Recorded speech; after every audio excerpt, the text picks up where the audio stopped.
क्या आपने कभी सोचा है कि सब कुछ होते हुए भी एक ही दिन में सब कुछ खो देना कैसा होता है? मुझे पता है। मैं अय्यूब हूं और यह मेरी कहानी है। मैं पूरब के सबसे धनी लोगों में से एक था। परमेश्वर ने मुझे बहुत आशीष दी थी। 7,000 भेड़ें, 3,000 ऊंट, 500 जोड़ी बैल, 500 गधे और बहुत से सेवक।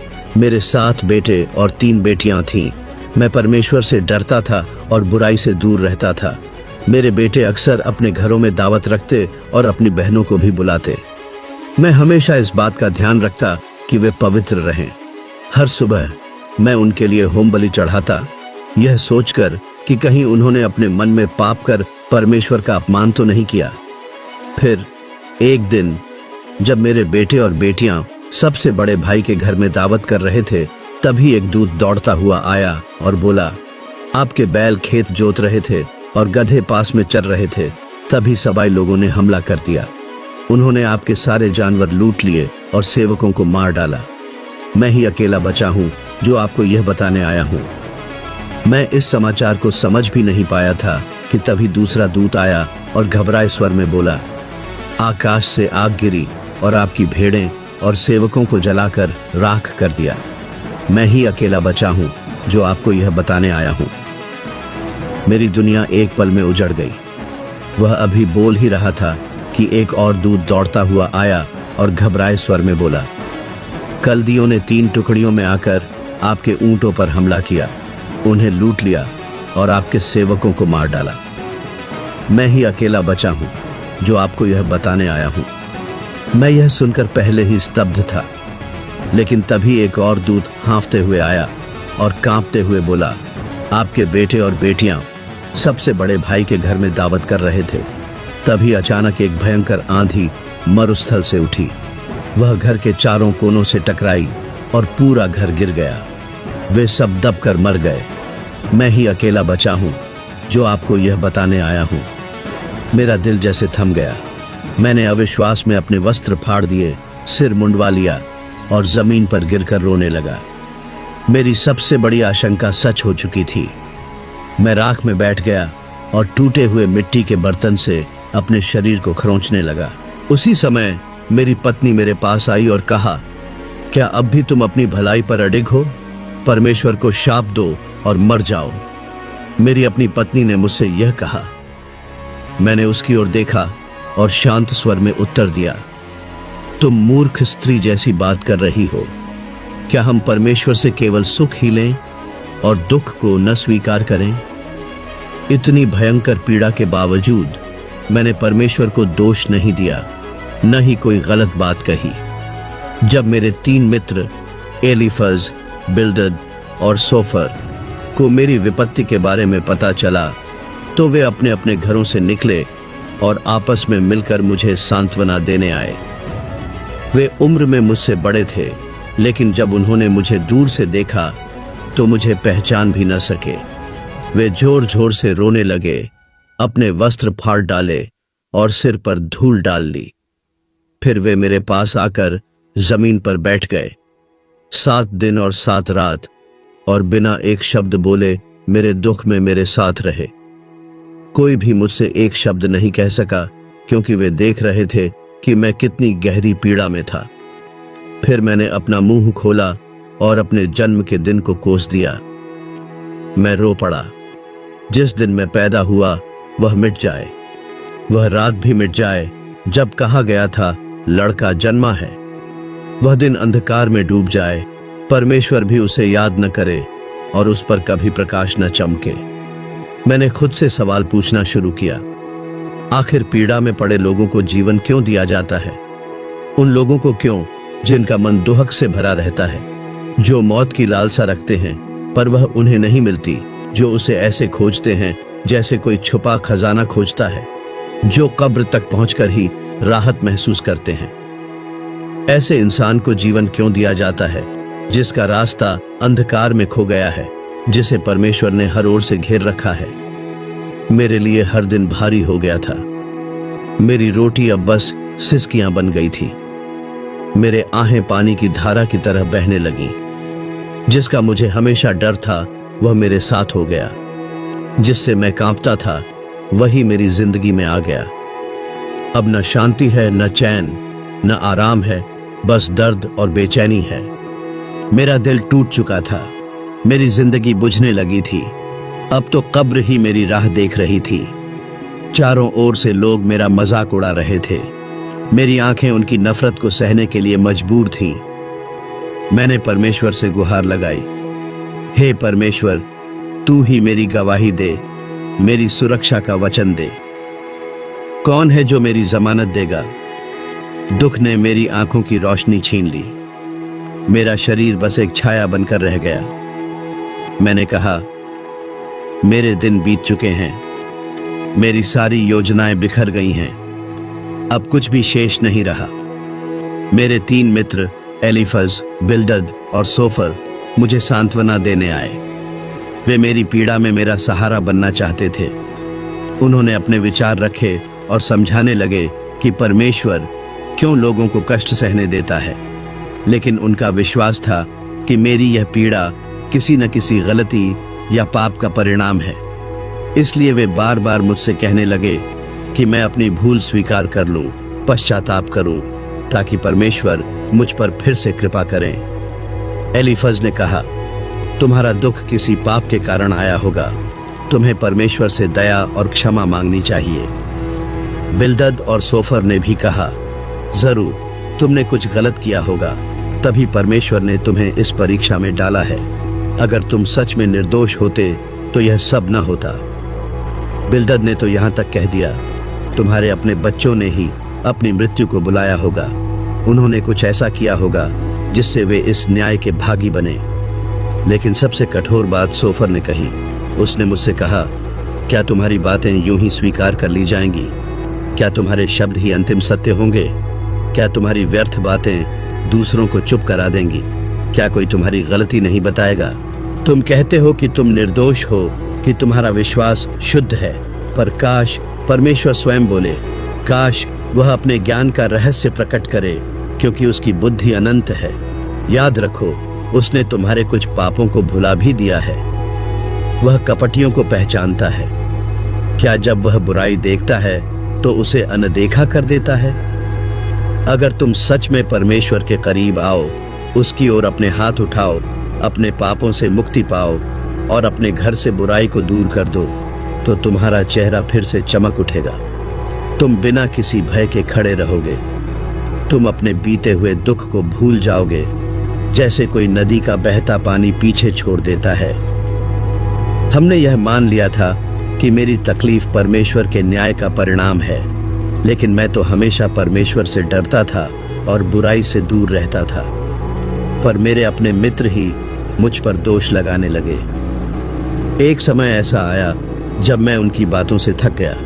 मैंने कहा, तुम ही क्या अकेले बुद्धिमान हो? क्या तुम्हारे साथ ही ज्ञान समाप्त हो जाएगा? मुझे भी समझ है, मैं तुमसे कम नहीं हूं। ये सब बातें कौन नहीं जानता। लेकिन देखो, मैं अपने ही मित्रों के लिए उपहास का पात्र बन गया हूं। मैंने परमेश्वर को पुकारा और उसने मुझे उत्तर दिया, फिर भी वे मुझ पर हंस रहे हैं। मैं जो धर्मी था, जो निर्दोष था, अब मजाक का विषय बन गया हूं। पर मैं चुप नहीं रहूंगा। मैं परमेश्वर से बात करना चाहता हूं। मैं अपनी बात उसके सामने रखना चाहता हूं। लेकिन तुम लोग झूठी बातें बनाकर मेरी निंदा कर रहे हो। तुम सब व्यर्थ के वैद्य हो, जो इलाज नहीं बल्कि और पीड़ा देते हो। काश तुम चुप रह जाते, यही तुम्हारी बुद्धिमानी होती। अब मेरी बात ध्यान से सुनो, मेरे शब्दों को गौर से सुनो। क्या तुम परमेश्वर के लिए झूठ बोलोगे? क्या उसके पक्ष में छल करोगे? क्या तुम उसका पक्ष लेने के लिए अन्याय करोगे? लेकिन अगर वही तुम्हारी परीक्षा ले, तो क्या तुम उसे धोखा दे सकोगे, जैसे तुम मनुष्यों को धोखा देते हो? अगर तुम पक्षपात करोगे, तो क्या परमेश्वर तुम्हें नहीं जांचेगा? क्या उसकी महिमा तुम्हें भयभीत नहीं करेगी? क्या उसका भय तुम्हारे ऊपर नहीं गिरेगा? अगर वह मुझे मार भी डाले, तो भी मैं उस पर भरोसा रखूंगा। मैं उसके सामने अपनी राह की सफाई दूंगा। मुझे यकीन है कि अंत में वह मुझे निर्दोष ठहराएगा, क्योंकि अब कोई भी मुझे उसके सामने दोषी नहीं ठहरा सकता। मैंने अपनी बात कहने के लिए खुद को तैयार कर लिया है। अब मुझे पूरा विश्वास है कि मैं निर्दोष साबित होऊंगा। अगर कोई मुझ पर दोष लगाए तो मैं चुप हो जाऊंगा और मर जाऊंगा। हे परमेश्वर, केवल 2 बातें मुझे दे दे, फिर मैं तुझसे मुंह नहीं छिपाऊंगा।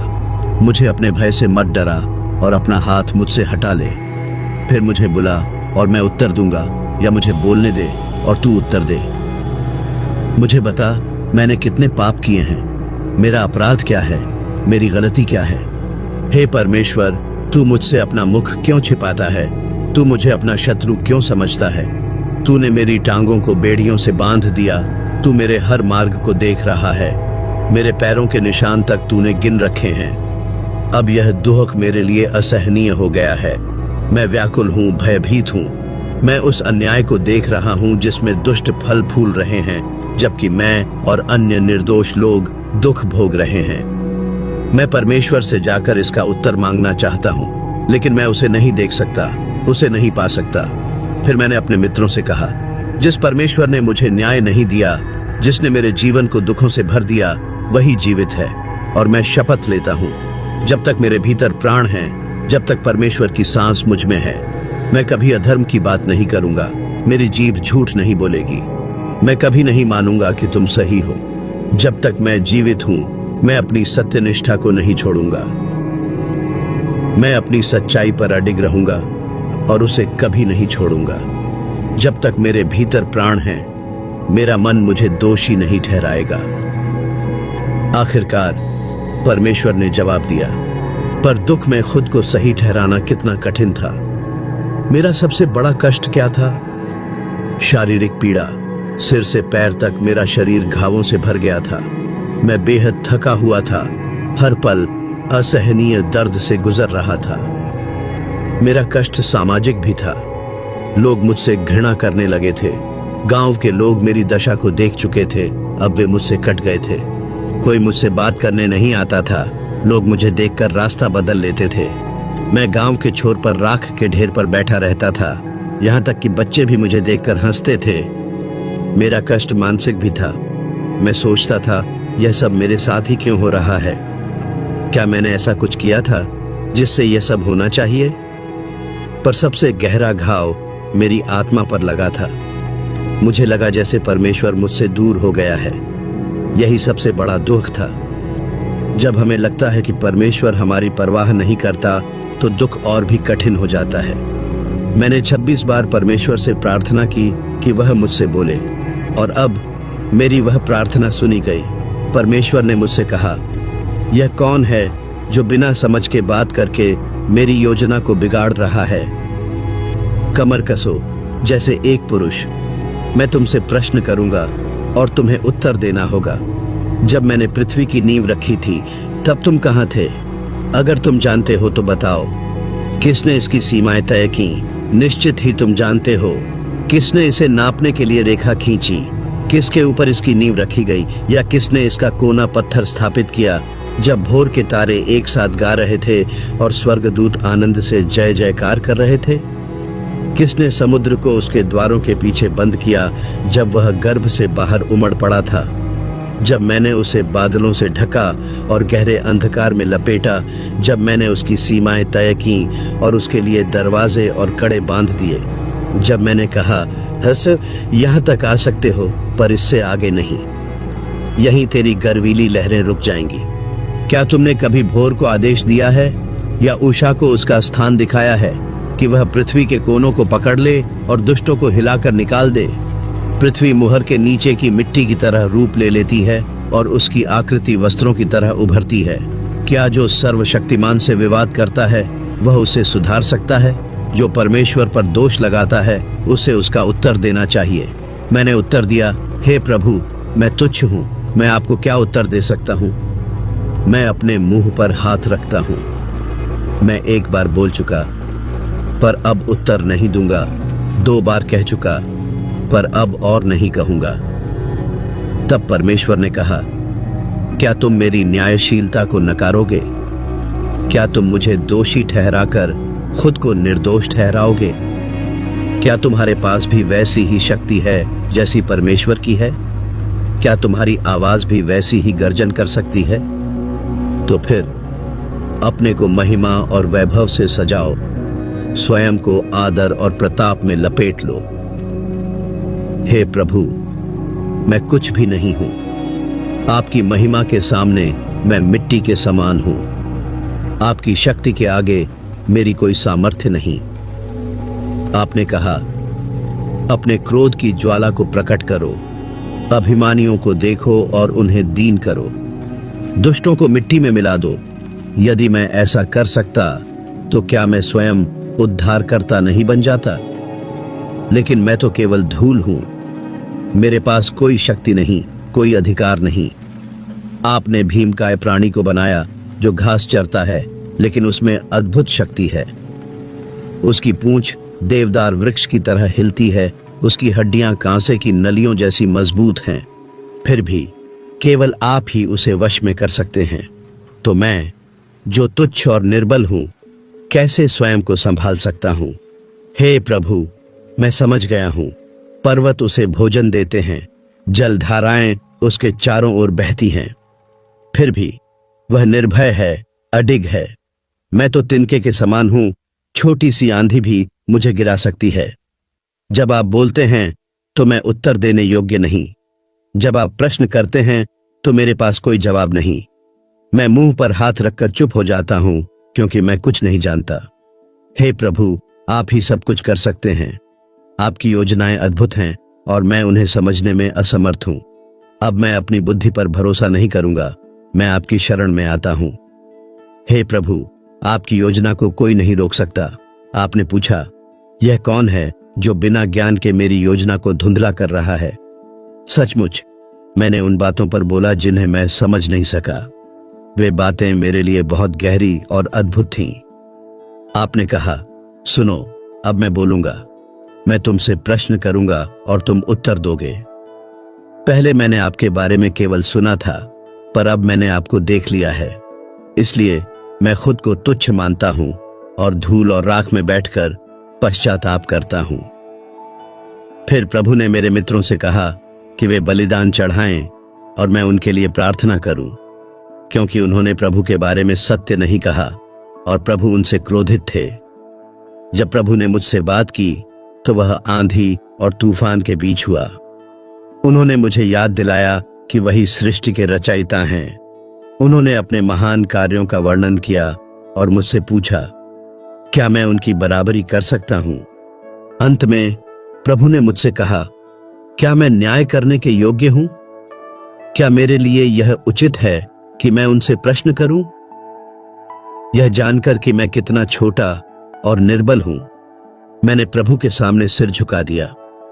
मुझे उनका सेवक माना गया, पर मेरे मित्रों को उनकी गलती का दंड मिला, क्योंकि उन्होंने प्रभु के विषय में सत्य नहीं कहा।